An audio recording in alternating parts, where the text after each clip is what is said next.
নমস্কাৰ বন্ধুসকল, এছটিচি ষ্টাডিলৈ আপোনাক স্বাগতম জনাইছোঁ আৰু আজি এটি নতুন ভিডিঅ' আগবঢ়াই দিছোঁ আপোনালোকৰ মাজত। আৰু এই ভিডিঅ'টো সাধাৰণতে গণিতৰ ওপৰত হ'ব। যোৱা 17 জুলাইত পলাশ ৰাজবংশীয়ে কমেণ্ট কৰিছিলে, পায়ৰ ভেলু 7/22 কিয় লওঁ ছাৰ, বুজাই দিব প্লিজ। এইটো বিশেষ একো নাই, এইটো হৈছে এটা বৃত্তৰ পৰিসীমা আৰু তাৰ যিটো ব্যাস আছে এই ব্যাসৰ অনুপাত একচুৱেলি এইটো। চ' যদি একদম চিম্পলকৈ বুজাই দিছোঁ, যদি এটা বৃত্তৰ ব্যাস 7 চেণ্টিমিটাৰ থাকে তেন্তে ইয়াৰ পৰিধি 22 চেণ্টিমিটাৰ হ'ব। মানে এইটো সকলো বৃত্তৰে ক্ষেত্ৰত সমানে প্ৰযোজ্য হয়, যিমানেই ডাঙৰ বৃত্ত নহওক যিমানে সৰু বৃত্ত নহওক কিয় এইটো সকলোৰে ক্ষেত্ৰত একে হ'ব। ভালকৈ বুজিবৰ কাৰণে আমি এই চিত্ৰটো চাব পাৰোঁ। ইয়াতে ডায়মিটাৰ আছে, ডায়মিটাৰ মানে ব্যাস আৰু চাৰ্কামফাৰেন্স আছে পৰিধি। আৰু ইয়াতে ডায়মিটাৰ যিমান হ'ব, যদি ডায়মিটাৰ 7 চেণ্টিমিটাৰ হয় ইয়াতে চাৰ্কামফাৰেন্সটো হ'ব মানে পৰিধি হ'ব 22 চেণ্টিমিটাৰ। বা যদি এনেকুৱা ধৰণৰ ধৰোঁ যে কি ব্যাস যদি আমি 14 চেণ্টিমিটাৰ ধৰোঁ তেন্তে কি হ'ব, পৰিধি ডবল হৈ যাব এনেকুৱা আৰু। চ' পৰিধি দিব 46 চেণ্টিমিটাৰ, 44 cm হ'ব তেতিয়া। চ' আশা কৰিছোঁ গোটেইখিনি বুজি পাইছা আৰু কমেণ্ট কৰিবা যদি কিবা প্ৰব্লেম আছে আৰু। চ' আমি নেক্সট কুৱেশ্যনলৈ আগবাঢ়িছোঁ। কুৱেশ্যনটো আছিলে √7 কিয় ইৰেশ্যনেল নাম্বাৰ হয়, মানে √7টো কিয় অপৰিমেয় সংখ্যা হয় সেইটো মানে বুজাব দিছিলে।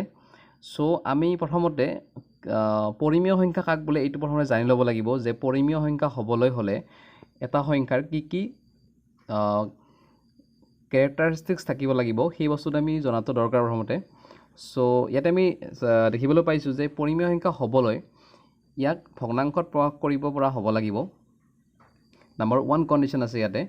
চ' নেক্সট নাম্বাৰ 2 কণ্ডিশ্যন আছে ভগ্নাংশৰ হৰ আৰু লব অখণ্ড সংখ্যা হ'ব লাগিব। যদি আমি এটা ভগ্নাংশ লিখোঁ হয়, ইয়াৰে হৰ আৰু লবটা অখণ্ড সংখ্যা। অখণ্ড সংখ্যা মানে কি, আমি সাধাৰণতে যিমানবোৰ সংখ্যা ইউজ কৰোঁ 1 2 3 4 5 এনেকুৱা ধৰণৰ সংখ্যাবিলাকক বা 0 -1 -2 এইবিলাকক কি বুলি কোৱা হয়, অখণ্ড সংখ্যা বুলি কোৱা হয়। গতিকে ই ধনাত্মক হ'ব পাৰে বা ঋণাত্মকো হ'ব পাৰে হয়। চ' এইটো হ'ল নাম্বাৰ 2 কণ্ডিশ্যন। নাম্বাৰ 3 কণ্ডিশ্যনটো হ'ব ভগ্নাংশৰ হৰ কেতিয়াও শূন্য হ'ব নোৱাৰে।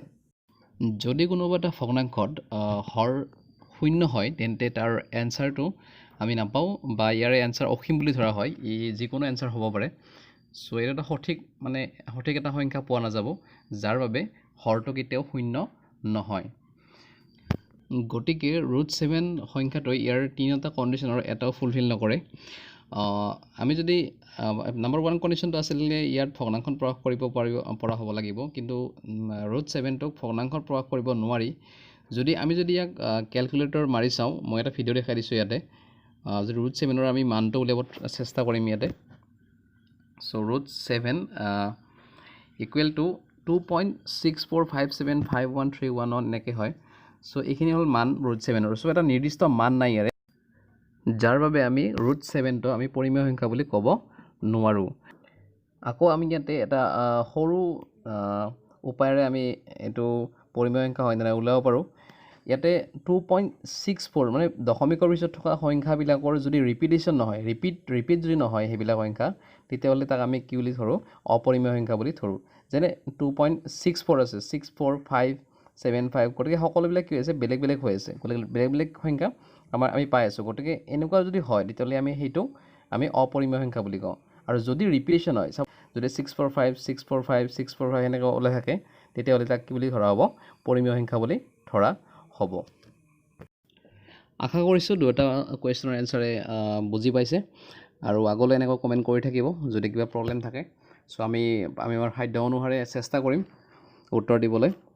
ধন্যবাদ আৰু শ্বেয়াৰ কৰিব ভিডিঅ'টো ছাত্ৰ ছাত্ৰীসমূহৰ সৈতে। আগলৈ আৰু এনেকুৱা ভিডিঅ' পাই থাকিব বুলি আশা থাকিল। ধন্যবাদ।